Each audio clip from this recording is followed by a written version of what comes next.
I I feel like, lupus is, yes, a part of my life. It's woven into the tapestry of who I am, but it's just a part of the tapestry. There's so many other layers and colors and fabrics and textures that make me who I am. So there's this balance to not giving it too much attention in my daily life. I don't ever want it to be the North Star of my life, but also conveying enough to people around me so that I am living an honest and authentic life about what's happening. Sometimes I will talk a lot about lupus, but I won't talk about my lupus with my platform because I'm kind of a private person.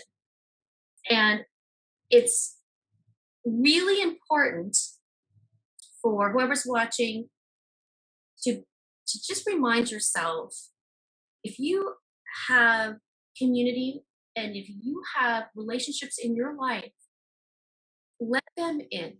If something's going on, give people the opportunity to pray for you. Yeah. Thing I've had to really work on because I was so private. I didn't want to overburden people with information. It seems like it's always something with Kelli, always something happening, whether it's a transfusion or a surgery or whatever. And so I just kind of stopped telling people what's happening in my life because I felt like, oh, it's just TM. It's too much for people. Sure, people get sick of hearing it. But when you do that, you take back that opportunity for people to be in community with you, to pray for you, to be your cheerleaders, and allowing people the opportunity to bless you because that is one of the things that you just kind of have to learn. I would be interested to know, like, how have you learned to validate other people's stories through this? Because as someone who's experienced not being validated, I know that that's changed you in some way. And what has that taught you as far as like how you did relate to people? I remember this one instance where I do a lot of online support groups and I do support groups via Facebook as well every week. And one person in particular sent me a message after the support group that I led. And she said, I've been trying to see the right doctors and get the diagnosis. I was just diagnosed with lupus and I have felt just completely defeated. But when you said my name, I started to cry. And it was just saying someone's name that made them feel, I'm here, I'm important, I matter, my life matters. And someone else just saying your name made her cry. And it's those little moments of validation. And honestly, it's love. It's really love. And just giving someone the dignity that they deserve and being there and listening. It's just listening to someone's experience. Mm-hmm. I think that is so hard. In our culture, it's like we want to fix it, like you're saying. So to really learn how to just step back and like be present with someone, and then to realize even that can be enough. I think it's just so countercultural. I think there's a lot of stories even in the Bible where we see that happening. Even just with Jesus, where he's just making space to be with them. Not always, sometimes he healed people or whatever, but a lot of times too, I think part of the healing was, regardless of if anything physical happened, was just giving people a space to be seen and to be heard and to speak. People who didn't in other ways have an opportunity to do so, like who were constantly being silenced. So I think even part of it, and even when I think about like examples that Jesus gave in some of his parables and how he framed them, and a lot of times like the hero was the person who was viewed as the weak one, or not the strong, ideal character that you would expect. And I think part of that was Jesus trying to say, like, everyone, like you were mentioning, has dignity and worth and value, regardless of some of these um, false categories or false ways that we've learned how to like classify each other, and then like create the social hierarchy of like what the norm is and what the ideal is. It is normal to not be normal. I mean, if you think about it, so like, why are we always trying to be something that is not actually the most common? Like, it is not actually the norm. It makes no sense. I know. Driven to do this as humans, you know what I mean? Like, I don't understand what, well, I do understand because I think we want to be valued. But it's sometimes it's funny to me that like we could all be striving for something that the vast majority of us will never actually be able to accomplish. And then like, do we really want to anyway? Like, like why wouldn't we just create non-norms and be okay with it? I think it's what we do as a society and as the fallen human being is to put wrong stereotypes and wrong labels on words like normal, like sitting at group, again, a bunch of people who are being honest with their addiction. We were like, we're sane. The outside world is insane. It's people ignoring the reality, and I think that's what it is. It turns the world upside down when we do things like this, and when you're honest about it. And it's like we're all people, and we're not defined by, But I guess that's the difference, right? Like not knowing who your creator is, because if we're not in constant relationship with our creator and you don't know what defines you, then you slip into, well, I can't have this because if I have this, I'm not normal and I can't be this. And I think it's just really sad that that thought process is not just in society, but it's in the upper echelons of power, medically, financially, and on a humanity level of controlling what we need in our services as human beings. It just filters out. What's interesting too is when people are diagnosed with lupus, many people feel like it's the end of their story. Life is over because they know what can happen, and they've gone online and they've read all the cold and clinical information that's out there. And so they think their life is over, so they start living as though they've already died. If I could get one message across through More Than Lupus, is that your life is not over. Is it going to be challenging? Yeah, but life is challenging. There's no guarantees in life whether you have lupus or not, or anything. Good. I think too that goes back to what you mentioned earlier that is still kind of resonating. When you said, if anything, you think this makes you more of a gift.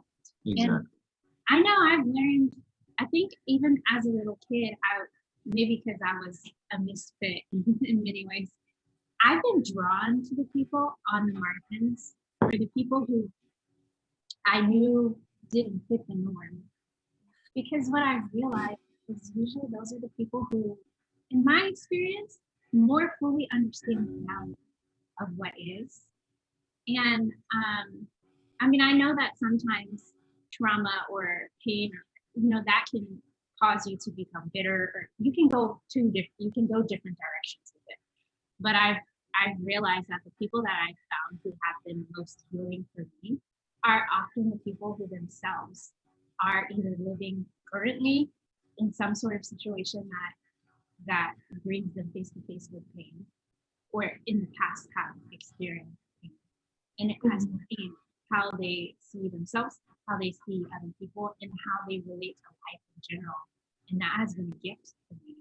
So I think what I'm learning through that is I don't have to suppress and step down either what I experienced, because I'm looking at people like you and others, and I'm thinking like, no, like this is an amazing example of what it looks like to live and to live to the fullest, even in the midst of the things that we can't control that are hard, it doesn't mean that, like you said, we're not dead yet. Like, so why are we not fully living, you know? And so I think there's so much power in that, even in the church and then just in our communities. Sometimes the people that we have discounted or don't have as much of a voice, if we could somehow center them and listen, like you were saying, like give people a chance to talk and to share.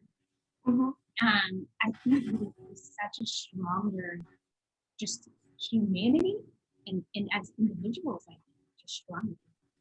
I mean, who said? I didn't get a handbook that said as soon as you're diagnosed with lupus, you have to wear sick clothes and stay in the sick house, and this is the way you have to be as a person living with a chronic illness. You have to look this way and act this way so that the world accepts you as a normal sick person. Heck to the no. That's not not doing that. Sorry. Seems like it just seems like everything, the stereotypical utopia, the stereotypical elite utopia that's about that big, everybody's either trying to aspire to that. And if you are anything outside of that, then yes, it's like, oh, just, go over in some corner, your life is over because you're never going to get this. But life is so much more than that. And we are so much more than that. I think that's amazing that you're somebody that inspires me, even to just have a reality of what Tiana was talking about, like people who are touched by things, because I've been touched by some things. I lost my father 3 weeks ago, and I think that you are such a gift to me because many of the times when I'm on this brink of becoming a victim and falling down this painful thing, it's just like the Spirit brings you to mind and like, look at this woman. Like, she's not defined by the thing that hits her every day. How much more you? And it just pulls me out of my thing, and I'm just like, absolutely, like, yes, so you're right, like everybody has the form of lupus, and I think this is how we have to be for each other, is be there for each other.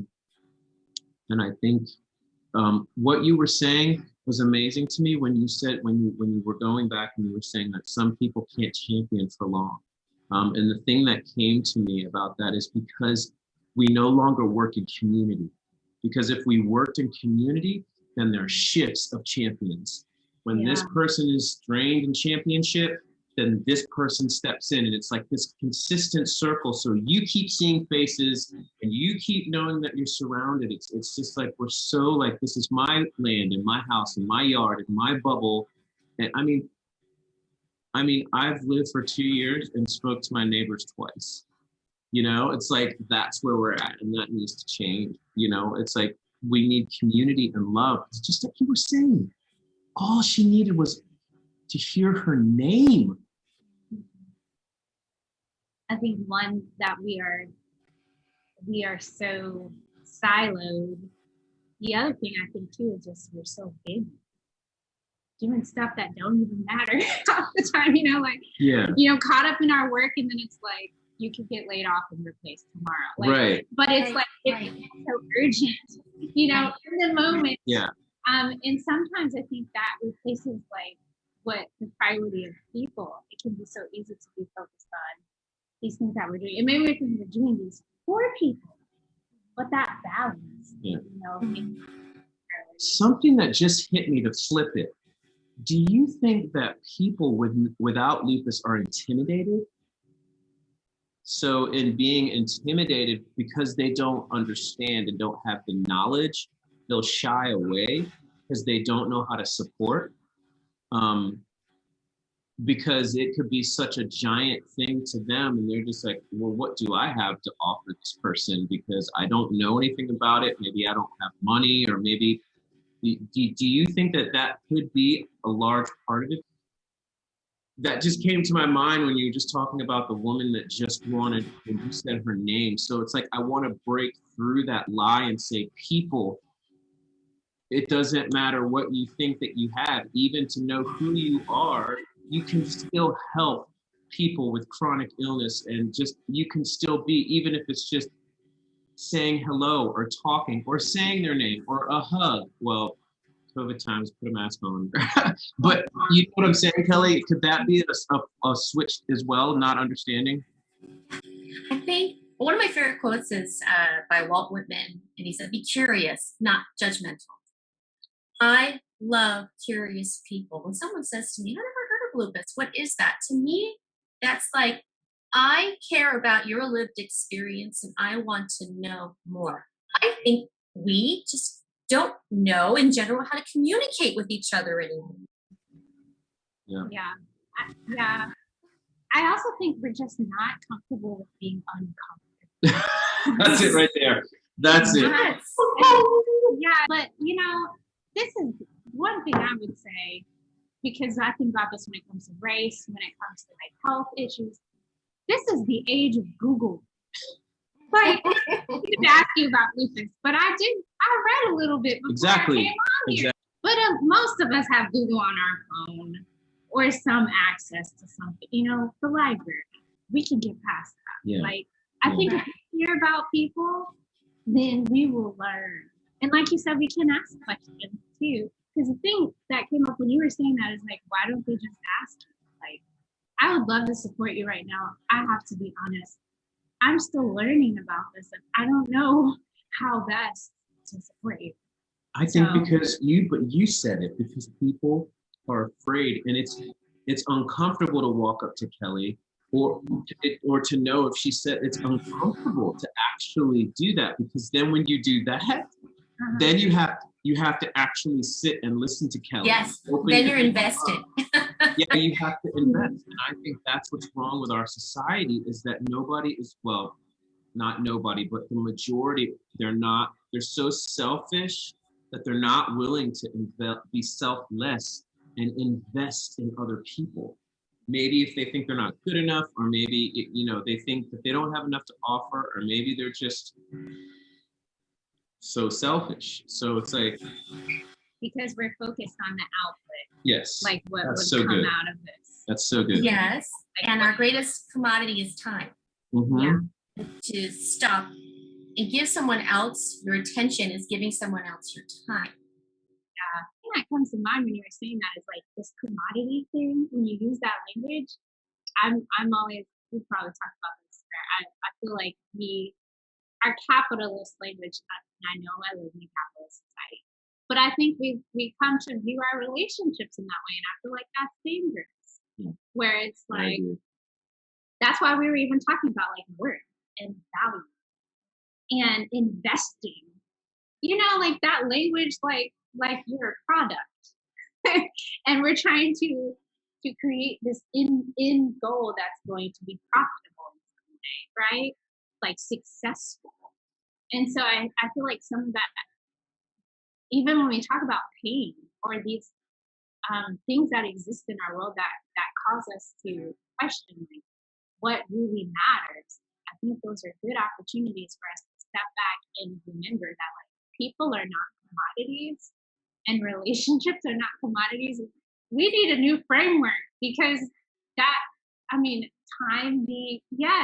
time is important, but it's like, why do you even have time? Like, what is the purpose of your life here? Is it for you to accumulate, all of these trophies and whatever? Or is it about, instead of the doing and the accomplishing, like, just being and like the connection? And out of that, stuff happens, like you act. But I feel like just reorienting and really being more focused on, like, I always think about connecting with people in our lives, just seeing them, which I think is just a different way of. It's not a whole new framework, but I've just been thinking a lot about that. We were built for connection. You see that in Genesis. We were built for connection, and because of what happened in the garden, that very entity attacks connection in every level. And that's the issue. I think the cure is connection and love. Journey, not goal, mindset. you don't, Kelli, you've never liked really, you've had your heart broken with the goal mindset. In 6 months, we're gonna, the journey is, hey, Kelli, no matter how far we go, I'm with you till the wheels fall off. And when the wheels fall off, I'm gonna walk. And when I can't walk, I'm gonna crawl. And when I can't crawl, I'm in the ground, right? That's commitment, that's vulnerability, that's messy. And honestly, I don't know one person on this planet that doesn't want somebody like that in their corner. And we all have to be that. And we're supposed to be modeling that, especially in these times. And the whole disconnect in the whole system and the isolating and the, like you're saying, like you get this big fragile, oh, I have this thing, and oh my gosh, you have this thing. We're just gonna feel sorry for you. No, I feel like having people around you that believe in you and support you and have your back makes those doctor visits, whether they're hellacious or smooth, like not, it doesn't matter, but knowing that you have this communal support system and you go with whatever news or whatever you do, how many times you get stuck, how many times you're in pain. That reminds me of, I don't remember where the verse, I want to say Galatians, but I could be wrong. Galatians, Colossians, Ephesians, somewhere in there, where it talks about like carrying your load, but then sharing the burden. There are some things that are hard, but that we can maybe manage individually, not on our own, but individually. And then I think there are some things that come in life where it's like, you shouldn't have to try to carry this by yourself. That's why you have community. And it's not that you're weak. It's just that you're human. We all have different backgrounds. We come into situations with different levels of challenges or loads that we may already be carrying. So maybe something for me would feel like a burden and it would be for you. Exactly. But still honoring that and validating that and being close enough in relationship to be able to discern what is a load and what is a burden. Or even if I tell you, me, this is a burden, for you to believe it instead of being like, well, I think for me that would be a load, so, but really kind of living in community where we're like, we share the burdens. Yeah. And you said that before, Kelli, you did say you need a community. You did say you need resources around you. So, pain is this universal language that we all pretend to not be able to speak. And we go throughout our day ignoring and fighting against it, and not acknowledging this part of ourselves, and not knowing the whole time that this is the thing that can connect us and allow us to understand the person's lived experience better than anything else. I mean, I can look at someone in the eye. I may not know their lived experience or what's particularly going on in their life at that moment, and I can feel that they're in pain. It's like a spidey sense that the Holy Spirit has given me. And I can even do it online, during a support group. It is a universal language that can connect us. And one thing about, with More Than Lupus, we talk about valleys. Everybody has either been through several valleys, or is just coming out of a valley, or is just about to enter a valley. So wherever you are in that, there are people who have been there before, that have gone before you, that are right behind you. If you fall, like you said earlier, you will be to your left and to your right, because you do not have to do this alone. Mm-hmm. Yeah. I have two things. Hopefully I'll get this right. Where can somebody go? Like, if somebody has been battling with lupus, or they just got diagnosed with lupus, if they have no community, then if you are somebody that needs to get connected and you don't have lupus and you want to get more educated, so that you can figure out where you fit in there, how you can be a help, how you can be a support, how you can do whatever needs to be done, how can they get in touch? what do the people have to do on those two fronts? Did I say that? Or did I do it right? Yes. Absolutely. Perfectly stated. So whether you have lupus or a lupus overlap illness, or you know someone who has lupus or an overlap illness, I would encourage you to check out morethanlupus.com. There are 100 blogs there that range from talking about symptoms and tests to the emotional side of things, so just realistic day-to-day lupus tips and tricks, whether you have lupus or you know someone who has lupus. Also, too, for both sides of the coin, our Monday Lupus Facebook Live support chats every Monday, 10 a.m. Pacific Standard Time on the More Than Lupus Facebook page. That is open to all. And it's the greatest blessing to see people joining in who don't have lupus and are just simply there because they want to know more so that they can better support a loved one in their life. That makes my heart just swell beyond to see that. And then if you have lupus, there are various support systems that we can get you involved with. I can help you find, and we can help you find a local support group in your area, because people join from all over the US and even the world. We also have our monthly support group. It's actually meeting this Saturday on Zoom. You can join there, and that's specifically for lupus patients with lupus and lupus overlap illnesses. And then we also do Instagram Lives. We have educational symposiums, and then our Facebook Lupus Lives on Monday. All opportunities to get connected. And I am just the facilitator. This is not the Kelli show. I just want to make that very clear. I'm just a facilitator. She's humble, everybody. And it is my privilege and my honor to be able to have the blessing of bringing people together and seeing people connect. I'm in Chicago too. Oh my gosh, you're in the same area that I live, or I'm in New York, or I'm in Florida. It's just so neat, because knowing that you're not alone and this is hard is not the end of is just be able to give people that opportunity to connect with each other and inspire each other through sharing their own story is just such a blessing. Yeah, that's great. Yeah.